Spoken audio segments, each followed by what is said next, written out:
Bonjour à tous, bienvenue sur la chaîne d'Headphone. Aujourd'hui, nous allons effectuer une augmentation de mémoire sur l'iPhone 7.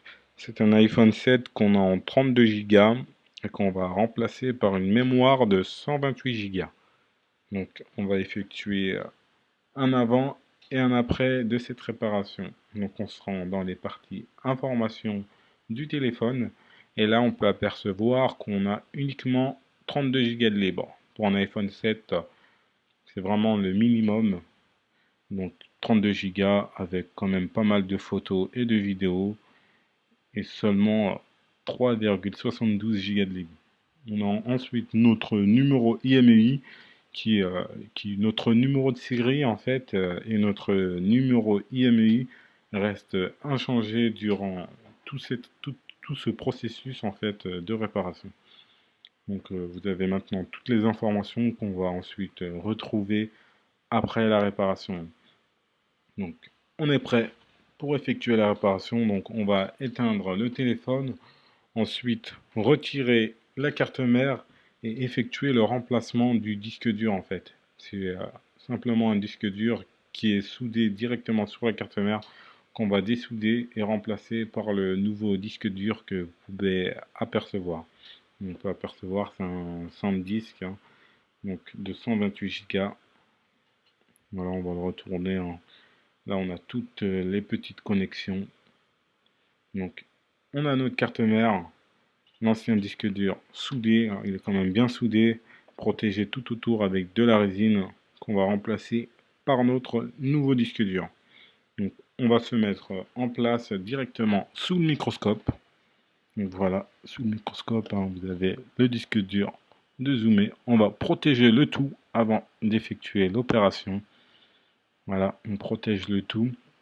On peut apercevoir qu'on a de la résine noire tout autour du disque dur qu'on va retirer délicatement avant de retirer le disque dur, car si jamais on chauffe et qu'on tente de retirer le disque dur, en fait, vous voyez, on peut apercevoir qu'on a des condensateurs tout autour avec des résistances qu'on pourrait tout simplement arracher lors du dessoudage de la puce. C'est une opération vraiment assez simple comme ça, mais elle est compliquée car il y a des températures de chauffe à respecter. C'est pour ça que faut confier ce type de réparation à un professionnel. Donc on va chauffer la puce, ensuite on va insérer une petite lame afin de faire levier sous la puce pour pouvoir la retirer. Donc voilà, une fois dessoudé, on va nettoyer toute la surface sous la puce. On peut apercevoir qu'on a quatre petites pistes manquantes. C'est des pistes de no connection NC en fait. Il n'y a aucune connexion. Avec la chaleur, tout simplement, des fois, elles ont tendance à venir directement avec la puce, mais elles servent à rien en fait. Donc, on applique ensuite du flux sur toute la surface de la carte mère afin de la nettoyer correctement. On nettoie toute la surface. Voilà. On retire tout le résidu en fait. Tout le résidu qui peut rester. Voilà, on est maintenant prêt à réinstaller la puce. Mais avant de réinstaller la puce, on va effectuer en fait une reprogrammation. C'est-à-dire on va copier les données de l'ancienne puce directement sur la nouvelle. C'est des données qui sont cryptées. Donc on est obligé d'utiliser un appareil spécial. Donc voilà, on la met en place. On copie les données directement sur le boîtier qu'on va retransférer directement sur la nouvelle puce. Voilà, on remet la nouvelle puce en place. Ensuite, on recopie les données. On est maintenant prêt. Donc, on va vous effectuer un petit test. On va la mettre dans le bon sens. On peut apercevoir 100 disques, 128 Go. Donc voilà, on est maintenant prêt. On va appliquer un peu, on va la préparer en fait pour qu'elle puisse se souder directement sur la carte mère. On est obligé d'effectuer un reball en fait. C'est d'appliquer de l'étain. C'est de l'appliquer de l'étain. Donc pour effectuer ce processus, on va se munir d'un stencil en fait. C'est une sorte de pochoir qu'on va mettre en place sur le disque dur. Ensuite, on va remplir tous les trous à l'aide d'étain en pâte qu'on va appliquer. On va vous montrer le processus, comment on applique directement l'étain en pâte. Ensuite, sous l'effet de la chaleur, en fait, cet étain en pâte va se durcir en fait et former des petites billes. Donc, on applique tout cet étain, on remplit bien les trous. Ensuite, on va retirer le stencil délicatement.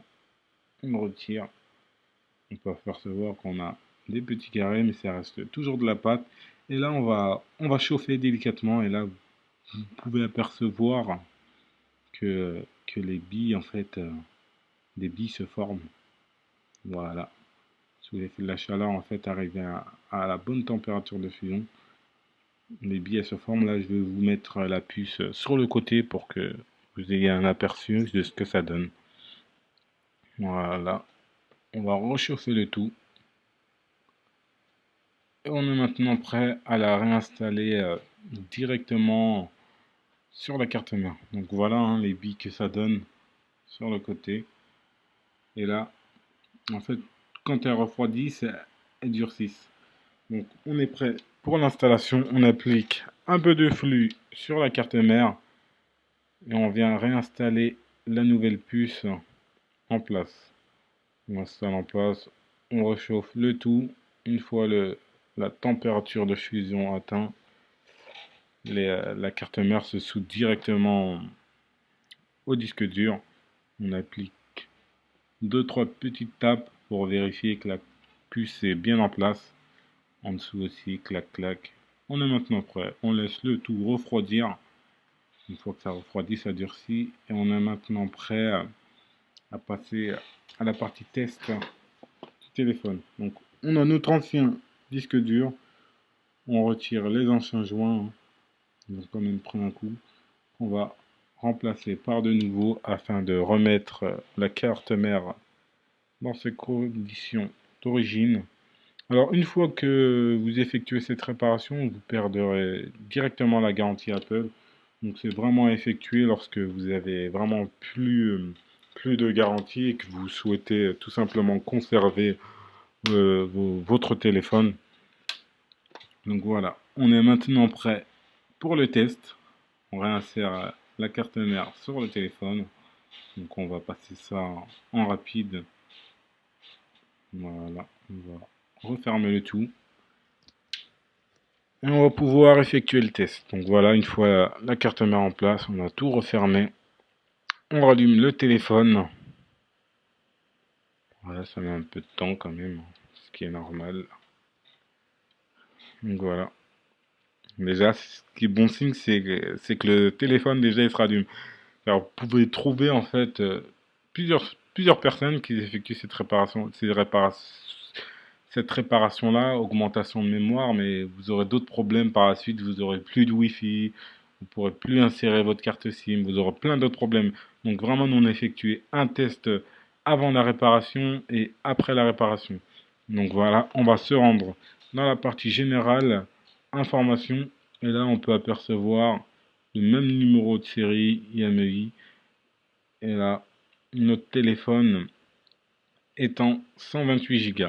Donc voilà, 128 Go avec le même nombre de photos, vidéos.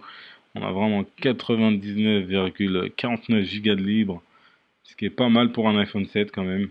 Donc voilà, le même numéro IMEI, tout, tout est correct. On a aussi notre réseau qui fonctionne très bien. Vous pouvez aussi avoir, après l'augmentation de mémoire, problème de réseau. Vous pouvez vraiment avoir plein de problèmes liés à l'augmentation de mémoire. Donc, nous, c'est des opérations qu'on a l'habitude d'effectuer. Donc, aucun souci. Après ça, c'est garanti. L'augmentation de mémoire, on vous la garantit vraiment. C'est garanti 6 mois sans aucun problème. Donc, si jamais vous souhaitez réaliser une augmentation de mémoire, n'hésitez pas à vous rendre sur le site deadphone.fr. Donc, si cette vidéo vous a plu et que vous souhaitez une autre vidéo sur l'augmentation de mémoire iPhone 6, n'hésitez pas à nous lâcher un commentaire. Et à la prochaine pour de nouvelles vidéos.